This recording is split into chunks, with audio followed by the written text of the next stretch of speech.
A valuable diary has been found that was written by Matilda Reed. She was an escaped slave from St. Louis and was relocated using the Underground Railroad to Chicago. The diary was donated to the Smithsonian, and we are here tonight to share pieces of the valuable look back into American history. September 30th, 1847. Tonight my family and I have decided to run away from Mr. Allen. Mama says since I learned to read and write from Elizabeth Allen, the wife of that mean old man, Mr. Allen, that I should write a story about our new life. I think she's just trying to keep me busy so I ain't scared. October 1st, 1847. Today as we were traveling, Pa went into town to get some supplies and brought back a poster with our names on it.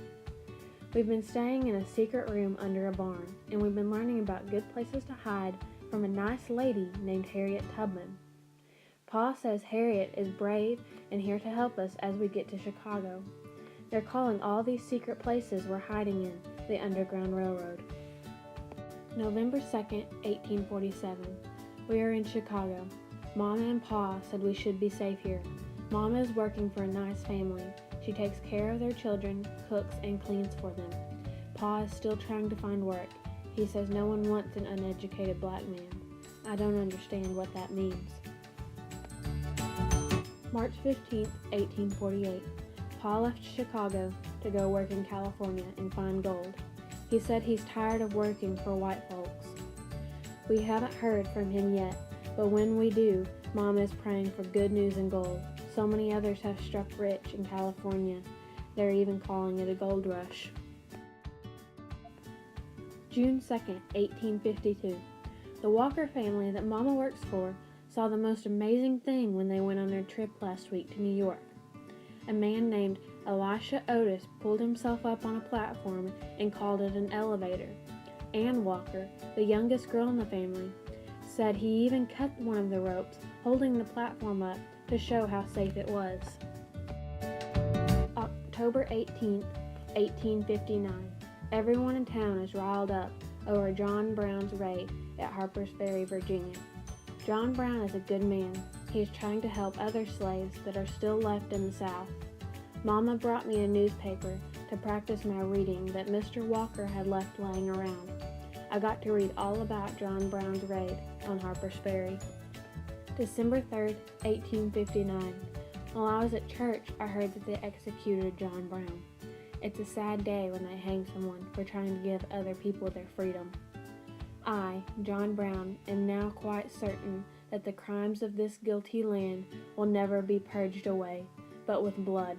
I had vainly flattered myself that without very much bloodshed it might be done. This was something John Brown said just before he was killed. Does this mean it's going to take a lot of blood to free us all? August 23rd, 1860. I got married to the man of my dreams today. His name is John Miller. I got to borrow one of those fancy dresses from the Walkers that has the poofy bottom. Metal hoops held it out from my body to make it that way. John said I was the prettiest girl he'd ever seen in that dress.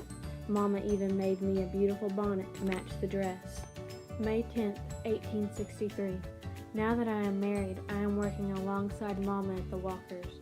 I found a magazine called Harper's Weekly while I was cleaning, and on the front cover it had a painting of soldiers in the Civil War. The painting was by Winslow Homer. This war troubles me more and more each day. The painting I saw was very upsetting and disturbing. July 15th, 1869. John took me with him to a baseball game today. I had never seen one of these games played before. It was fun, and I think I have found something new to keep me entertained. October 10th, 1871. We have been fighting a fire in Chicago for 3 days, and it has destroyed much of the city. Luckily, the Walker's house is fine, but the rest of much of Chicago may never be the same. I lost 2 friends to the fire. They died along with about 250 other people. May 5th, 1879. Pa has returned home from San Francisco. He hardly had any gold, but he had on a new pair of pants I had never seen before. He called them blue jeans.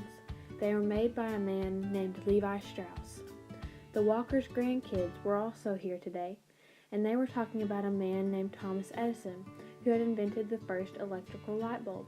This makes me wonder what crazy things these children will have when they are my age.